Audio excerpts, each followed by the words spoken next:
Iran is furious at Trump. You see, on the day of the Israeli attack, Trump publicly said that the US wants to resolve the nuclear issue diplomatically. But surprise, surprise, hours after that statement, Israel wiped out half the Iranian leadership and many Iranian nuclear facilities. Remaining Iranian leaders are feeling like they got played by the Trump administration. Of course, it doesn't help that Trump is trolling Iran already just hours after the strikes. He tweeted saying US-Iran negotiations will continue even though many people in leadership will not be coming back, referring to the leaders who were eliminated in the Israeli operation. But you see, Trump-Iran hatred is nothing new. In fact, just last year, Iran tried assassinating Trump during the election season. Iran really did not want Trump to become president again, and it's all because of this. Last night, at my direction, the United States military successfully executed a flawless precision strike that killed the #1 terrorist anywhere in the world, Qasem Soleimani. Soleimani was plotting imminent and sinister attacks on American diplomats and military personnel, but we caught him in the act and terminated him. It was just after 1 a.m. local time, a time when most people were asleep. A plane from Syria, Chomwings Airlines, touched down on the runway. The door opened and out stepped Qasem Soleimani, one of Iran's most powerful military leaders. He was wearing his usual dark clothes, blending into the night. Waiting for him was Abu Mahdi al-Muhandis, an Iraqi paramilitary leader. They greeted each other and, after a quick exchange, they climbed into a convoy of 2 waiting vehicles, ready to take them to the green zone. High above, 3 US Reaper drones were watching. They were armed with Hellfire missiles. Unknown to the people below, these drones were silently observing them. As the vehicles pulled away from the airport, the drones tracked their every move. The convoy had only been on the road for a few minutes when the unthinkable happened. With pinpoint accuracy, 3 Hellfire missiles were launched from the drones. As you can imagine, the cars didn't stand a chance. They were hit one after the other, erupting into a ball of fire. The flames lit up the night sky, and the vehicles were quickly reduced to twisted metal. In an instant, the lives of Soleimani, al-Muhandis, and several others were extinguished. This dramatic precision strike by the United States sent shockwaves around the world. It marked a significant and highly controversial moment in modern history. It also marked the beginning of a hostile US-Iran relationship and an unstable Middle East scene. Since then, multiple assassination attempts have been made on Trump, as Iran seeks to avenge its fallen general. In fact, Iran has an open bounty on Trump's head to this very day. So what led to this bold assassination on foreign soil? Also, just how powerful of a threat was General Qasem Soleimani to US interests? Well, let's answer those questions and more in this video, as we dive into how and why Trump killed Iran's top general. To know why Qasem Soleimani's assassination was significant, we need to examine who he was. Soleimani was not just any military leader. He was a central figure in Iran's military strategy and foreign operations. Born on March 11, 1957 in Kanadi-Malik, a small village in the southeastern province of Kerman, Iran, Qasem Soleimani grew up in a humble setting. Much of his childhood was spent helping his family with farm work.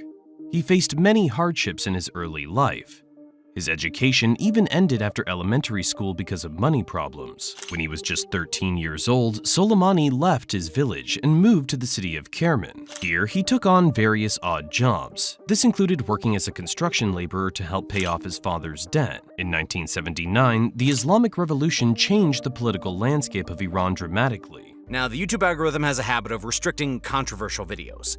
If you can please help us fight against that by hitting the like and subscribe button down below, it truly helps us out. The Shah's overthrow and the rise of the Islamic Republic opened doors for young, driven people like Soleimani. It was in this transformative period that Soleimani joined the Islamic Revolutionary Guard Corps, or IRGC. Ayatollah Khomeini founded this strong military group to defend the revolution's ideals and keep order at home.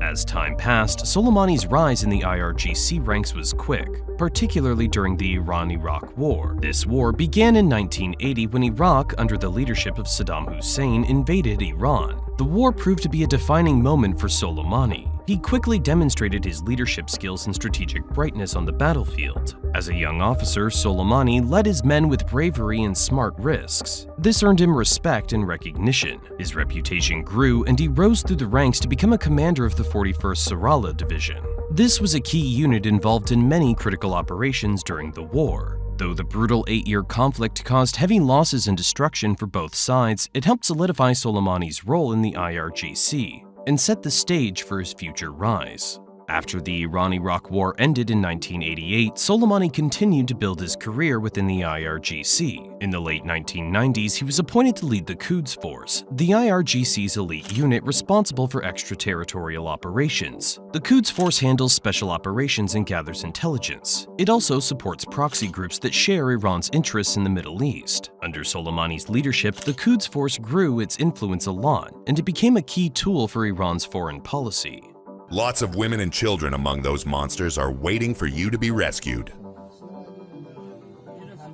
You've come a long way and have had lots of victories with the help of God.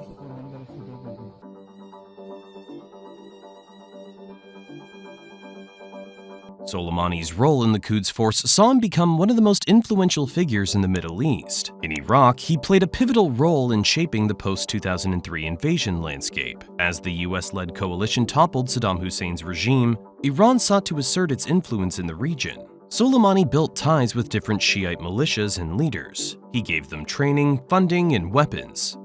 He played a key role in forming the new Iraqi government and keeping some Iranian influence over it. At this time, his reputation had spread like wildfire. In Syria, Soleimani was a staunch supporter of former President Bashar al-Assad during the Syrian civil war, which began in 2011. When the conflict threatened Assad's regime, Soleimani organized the deployment of Iranian forces and allied militias, including Hezbollah fighters from Lebanon to support the Syrian government.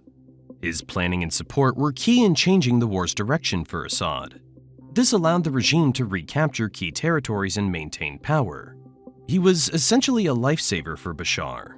Soleimani's influence even extended to Lebanon, where he had long-standing ties with Hezbollah, the Shiite militant group and political party. Since its creation in the early 1980s, Hezbollah has been a vital ally for Iran. It served as a proxy force against Israel and a means of projecting Iranian power in the region. Soleimani's ties with Hezbollah's leaders brought consistent support. This included weapons, training, and money. This strengthened the group's abilities and made it a key player in Lebanese politics. It also made them more loyal to Soleimani, but they weren't the only rebels that Soleimani empowered. In Yemen, the Quds Force under Soleimani's command provided support to the Houthi rebels.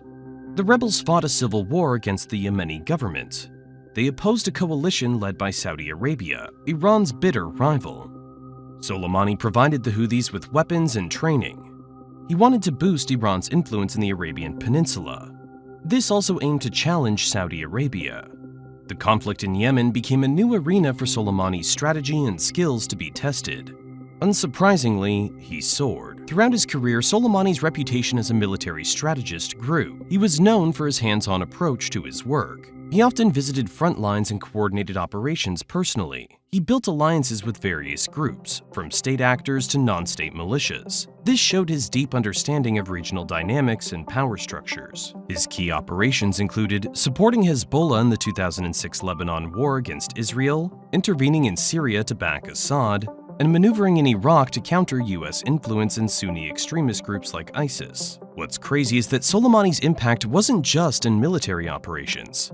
Like I said before, he was more than just a military leader. He also helped shape Iran's political and diplomatic strategies. His close relationship with Iran's supreme leader, Ayatollah Ali Khamenei, and his involvement in high-level decision-making processes showed his importance within the Iranian establishment. Soleimani skillfully handled regional politics. His strategical insight made him a key figure in shaping Iran's regional policy.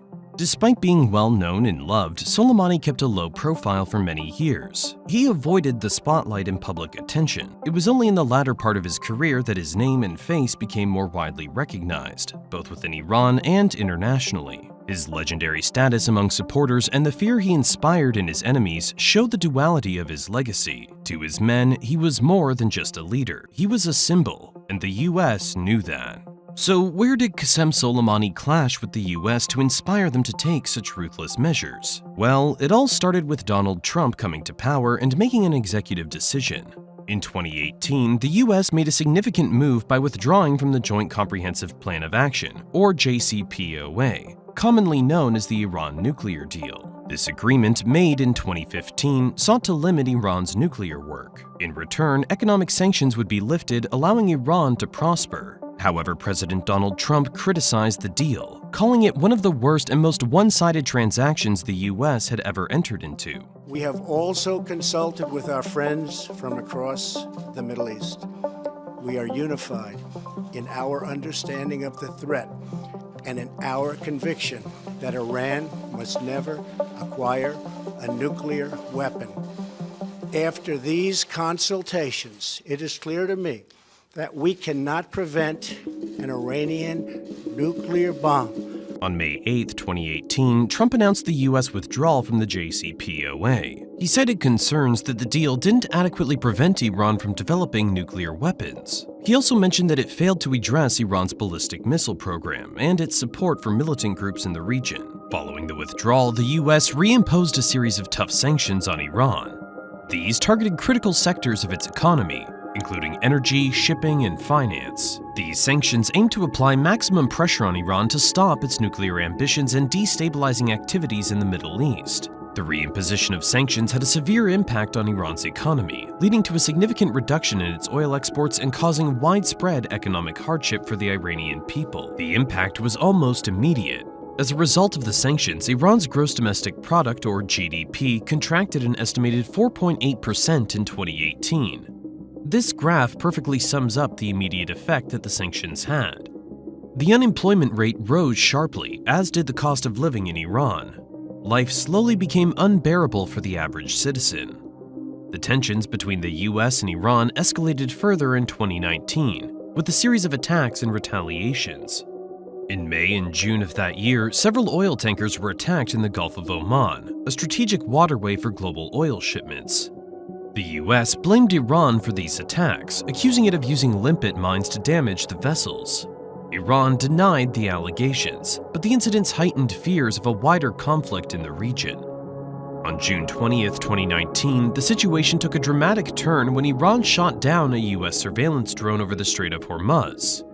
Iran claimed that the drone had violated its airspace, while the US insisted that it was flying in international airspace. The downing of the drone brought the two countries to the brink of military confrontation. President Trump initially ordered a retaliatory strike against Iranian targets, but called it off at the last minute, citing concerns about the potential loss of life. It was clear, however, that matters were coming to a boiling point.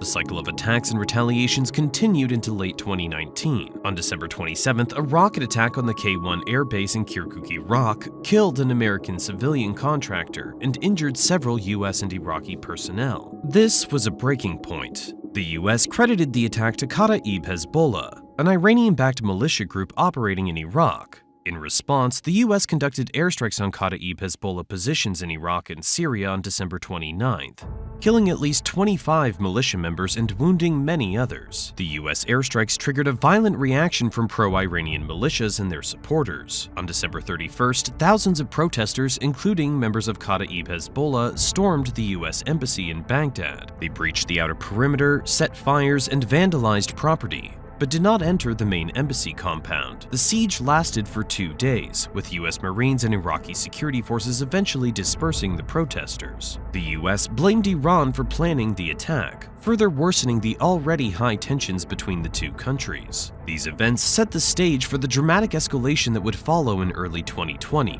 The US and Iran were locked in a dangerous tit-for-tat cycle, with each side responding to the other's actions with increasing force. The US, infuriated by the death and wounding of its contractors and troops, decided to set an example. The only way to break that tit-for-tat cycle was to break the wheel, so to say. To do this, they set their sights on General Qasem Soleimani. This was the man with the key to Iran's military power, and the man they viewed as responsible for the military escalation that was happening. So the US decided to take preemptive action. On the night of January 3rd, 2020, Qasem Soleimani, the commander of Iran's Quds Force, arrived at Baghdad International Airport. He had just flown in from Damascus, Syria on a Cham Wings flight. As he stepped off the plane and onto the tarmac, he was greeted by Abu Mahdi al-Muhandis, the deputy head of Iraq's Popular Mobilization Forces and a close ally. The two men, along with their entourage, got into a convoy of vehicles waiting to take them to the Green Zone in Baghdad. What they didn't know was that a US drone was hovering overhead, tracking their every move. The convoy had barely left the airport when the drone launched several missiles, striking the vehicles and killing everyone inside. Soleimani and al-Muhandis were among the casualties, their bodies unrecognizable from the blast. The strike was swift and precise, leaving no chance for escape. The US government did not shy away, taking full responsibility for the attack. It justified the strike by claiming that Soleimani was planning imminent attacks on American diplomats and military personnel in the region. President Donald Trump and his administration argued that eliminating Soleimani was necessary to protect US interests and prevent further escalation. They described Soleimani as a terrorist mastermind responsible for the deaths of hundreds of American and coalition service members, and they believed that his removal would deter future Iranian aggression. The world was in shock. An assassination on foreign soil? This tragedy sparked intense legal and ethical debates, particularly regarding its legality under international law. The strike, carried out by a US drone, raised questions about whether it complied with the principles of international law, specifically the jus ad bellum and jus in bello. The jus ad bellum governs the use of force between states, while the jus in bello, or international humanitarian law, regulates the conduct of hostilities. Under the jus ad bellum, meaning the right to war, the use of force is generally prohibited unless authorized by the United Nations Security Council or justified as an act of self-defense against an armed attack. The US government argued that the strike was an act of self-defense, claiming that Soleimani was planning imminent attacks on American personnel and interests. However, critics questioned the validity of this claim, arguing that the evidence of an imminent threat was insufficient, and that the strike did not meet the criteria for self-defense under international law. Agnes Callamard, the United Nations Special Rapporteur on Extrajudicial, Summary, or Arbitrary Executions, investigated the legality of the strike. In her report, Callamard concluded that the US had not provided sufficient evidence to justify the strike as an act of self-defense. She argued that the killing of Soleimani was unlawful and constituted a violation of international law. Callamard's findings reflected the need for greater transparency and accountability in the use of armed drones, and called for stricter regulations to prevent similar incidents in the future. In addition to the international legal debates, the assassination of Soleimani also raised significant questions under US domestic law. The War Powers Resolution of 1973 was designed to limit the president's authority to engage in military actions without congressional approval. The resolution requires the president to consult with Congress before introducing US armed forces into hostilities, and mandates the withdrawal of forces within 60 to 90 days, unless Congress authorizes their continued use. Well, Adrian, Pelosi is starting this conference by talking about the order of business which we have before us today on the House floor, which is debate and voting on this War Powers Resolution. This is a Democratic resolution that Pelosi laid out, which is in response to what she called, and she repeated these comments just now again, what she calls the disproportionate and provocative actions of President Trump when he ordered the drone strike that killed Soleimani. Now, this resolution seeks to end U.S.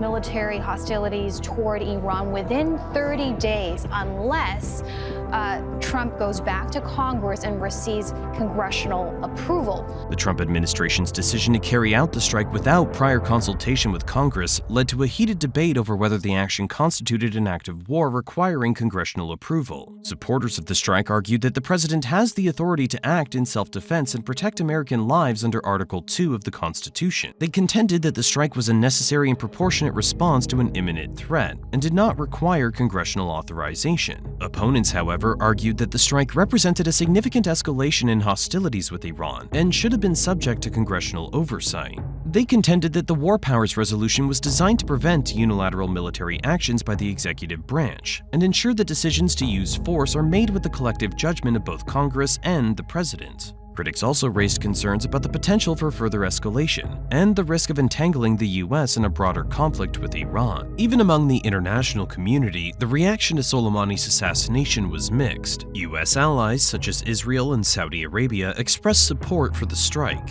viewing it as a necessary action to curb Iranian influence and protect regional stability. However, many other countries, including European allies, were more cautious in their responses. They acknowledged Soleimani's role in destabilizing destabilizing the region, but also expressed concern about the potential for further escalation and the legality of the strike under international law. Enemies of the US, such as Russia and China, condemned the assassination, calling it a violation of Iraq's sovereignty and an unlawful use of force.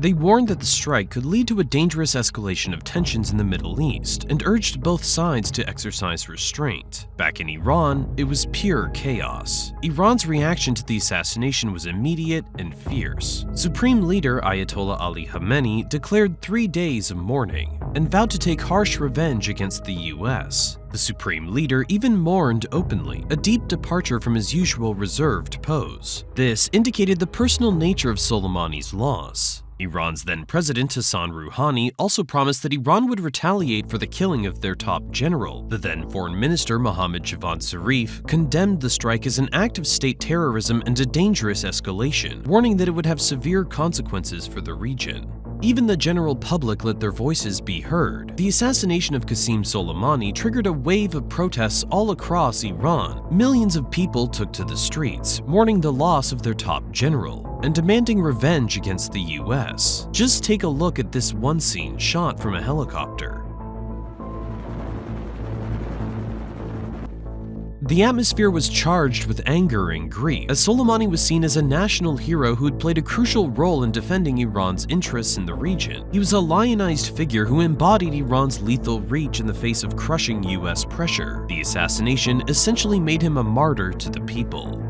In response to Soleimani's killing, Iran launched a missile attack on US bases in Iraq on January 8, 2020. The mission, named Martyr Soleimani, involved the firing of over a dozen ballistic missiles at the Al-Assad air base and another base in Erbil. The attack was a clear message of retaliation, aimed at demonstrating Iran's capability to strike back against US forces in the region. The missiles caused significant damage to the bases, destroying infrastructure and equipment. While there were no immediate fatalities, over 100 US service members were later diagnosed with traumatic brain injuries as a result of the blasts. The missiles weren't enough, though. It didn't take long before Iranian lawmaker Ahmad Hamzeh made a bold move. On January 21, 2020, he announced a $3 million bounty on President Donald Trump's head. Hamzeh made this declaration during a session of Iran's parliament. This clearly showed just how high emotions were running in Iran. Soleimani was a deeply revered figure there, and his death had a huge impact on the country. In addition to this, Soleimani's funeral, which had been broadcast on television, saw an unidentified eulogist suggesting an even more ambitious plan. He proposed that Iran's 80 million inhabitants each contribute $1 to raise a total of $80 million as a bounty for Trump's assassination.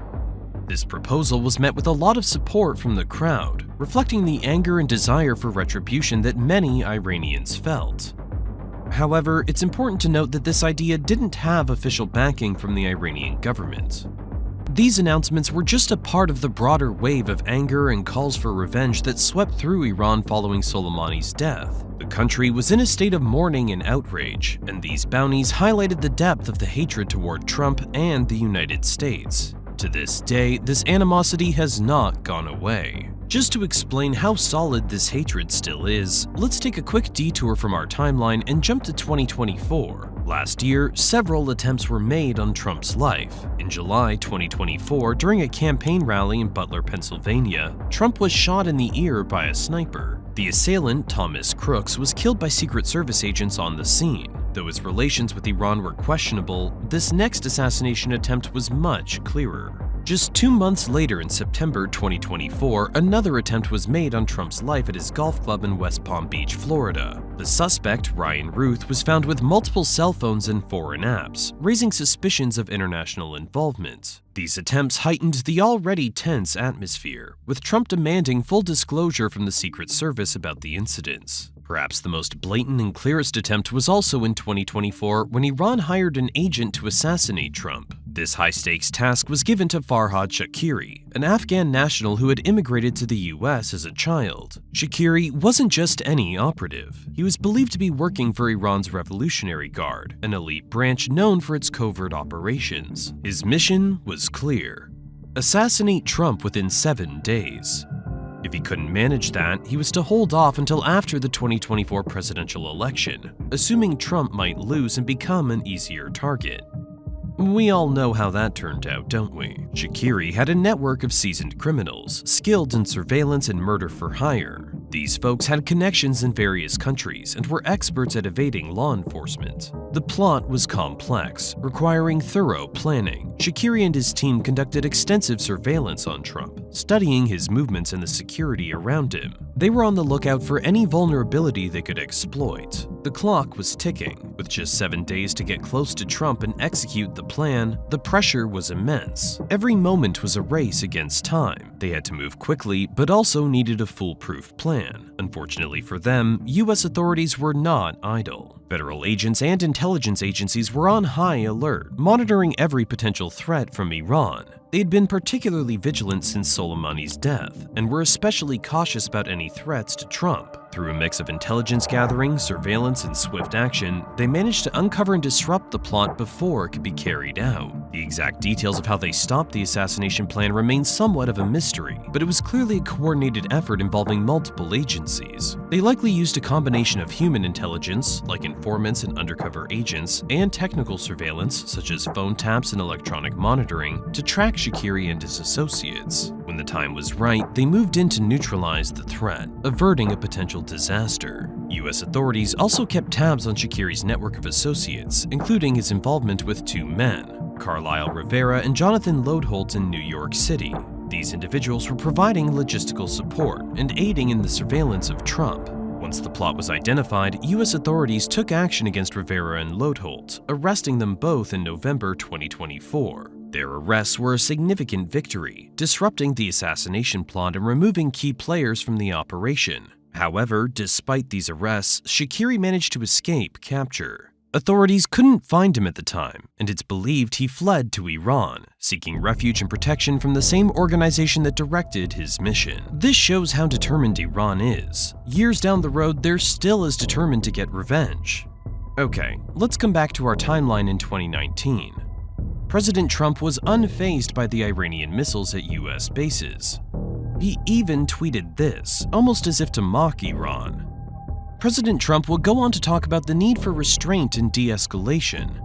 Trump stressed that the US did not seek war with Iran, but would take all necessary measures to protect its interests and allies. The assassination of Soleimani and the events that followed showed the fragile nature of the geopolitical landscape in the Middle East. Both the US and Iran faced lots of pressure to avoid a full-scale war, which would have devastating consequences for the region and beyond. Diplomatic efforts and open channels of communication were deemed crucial in managing the crisis and preventing further escalation. Perhaps what the US had not fully anticipated was the profound implications that played out across the Middle East and beyond. In Iran, Soleimani's legacy became a central point of national unity and pride. Despite the country's internal divisions, his death brought together various factions, from reformists to hardliners. They all shared a sense of mourning and outrage. Soleimani was viewed as a national hero who had defended Iran's interests and fought against its enemies. His assassination stirred a surge of nationalist feelings, with many Iranians rallying around the flag and expressing defiance against external threats. The unification of different factions was a temporary but significant event, showcasing Soleimani's symbolic importance in Iranian society.